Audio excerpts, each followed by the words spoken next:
আরেকটি যে চ্যালেঞ্জ যেটা আছে আমাদের এই কারণ বাজারকে স্থানান্তর করা একটি বড় চ্যালেঞ্জ আমি হাতে নিয়েছি। আমি আশা করি এটিও আমরা পর্যটনভাবে করতে পারবো। আর খালকে পুনরুদ্ধার, খালকে পুনরুদ্ধার, খালকে পুনরুদ্ধার, এই কথা কিন্তু 3বার কিন্তু বললাম। 18টি ওয়ার্ডে যেরকম বলেছি, আমি আমার সমস্ত সম্মানিত কাউন্সিলর থেকে বলেছি যে খালের ব্যাপারে জিরো টলারেন্স, খালের ব্যাপারে জিরো টলারেন্স হবে এবং এটিকে আমি উদ্ধার করতে চাই। এবং আমি শুধু একটু বলতে চাই তোমাকে যে আমি বেশি ফোকাস দিতে চাই খাল খাল খাল, এই খালগুলোকে আমি উদ্ধার আমি বেশি দিতে চাই।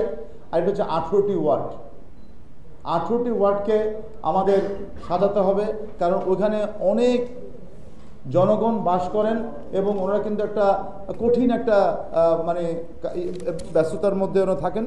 আমি মনে করি যে আমাদের 18টি ওয়ার্ডকে ফোকাস করতে চাই। অবশ্যই এডিস মশা যেটা আছে এটি কন্টিনিউশন থাকবে। আর খালকে পুনরুদ্ধার, খালকে পুনরুদ্ধার, খালকে পুনরুদ্ধার, এই কথা কিন্তু 3বার কিন্তু বললাম। 18টি ওয়ার্ডে যেরকম বলেছি, আমি আমার সমস্ত সম্মানিত কাউন্সিলর থেকে বলেছি যে খালের ব্যাপারে জিরো টলারেন্স, খালের ব্যাপারে জিরো টলারেন্স হবে এবং এটিকে আমি উদ্ধার করতে চাই।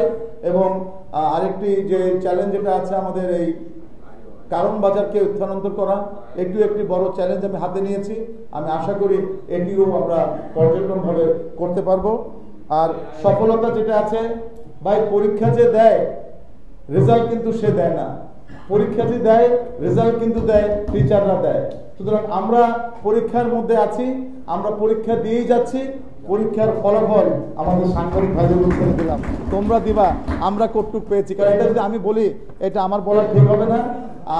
আমি এই দায়িত্ব আমাদের সবচেয়ে বড় যারা সাংবাদিক ভাই বোনরা মাঠে আছে, আমি কিছু কিছু দায়িত্ব তোমাদের তো নিতেই হবে, তোমাদের উপর ছেড়ে দিলাম, জনগণের ছেড়ে দিলাম। হ্যাঁ, ব্যর্থতা তো আছে। আমার একটা ছিল যে একটি আধুনিক পশুখানা একটা করার জন্য, আমি জবাইখানা, এটি এখন পর্যন্ত আমরা করতে পারি নাই। এই জবাইখানাটা কিভাবে করব, কিভাবে করলে সাস্টেনেবল হবে, এটি যেরকম করতে পারি নাই।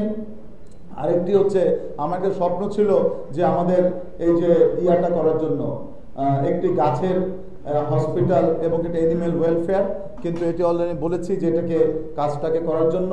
আর সবচেয়ে বেশি খারাপ লাগে যখন দেখি কেউ সবাই শুধু আমার চিন্তা করে, আমাদের চিন্তা করে না। এই আমার চিন্তা করে কিন্তু সব শেষ হয়ে গেছে। সব তোমার প্রশ্ন বলি, খাল যখন দেখি দূষণ হয়ে যাচ্ছে, কিভাবে এই বাথটব খালের মধ্যে ফেলে দেয় আমার ধারণা হয় না। কিভাবে আমাদের টেলিভিশন, ফ্রিজ খালের মধ্যে ফেলে দেয়, কিভাবে জাজিম ফেলে দেয়, এতে তো জলবদ্ধতা হবেই। জলবদ্ধতার জন্য আজকে আমি রাহাতের যদি প্রশ্ন বলি, আজ নেভির সামনে কি পানি জমে থাকতো না? আজকে তো তোমার তো মাছরাঙ্গা নেভির সামনে না, নেভির সামনে তো তুমি তো এটা বলো নাই তো, নেভির সামনেই আগে জলবদ্ধতা হতো। মধুবাগে যারা আছে শাসাব বাড়িতে, এখানে আগে জলবদ্ধতা হতো। খেজুর বাগানে আগে জলবদ্ধতা হতো। আসাদ গেটে আরঙের সামনে জলবদ্ধতা হতো।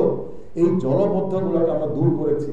আমাদের এইগুলো তো বাস্তব সত্য কথা, যেগুলো আমরা বলেছি, যেগুলো আমি করেছি, আমি আপনাকে বলছি, যেগুলো আমি করতে পারি নাই ওগুলো বলছি।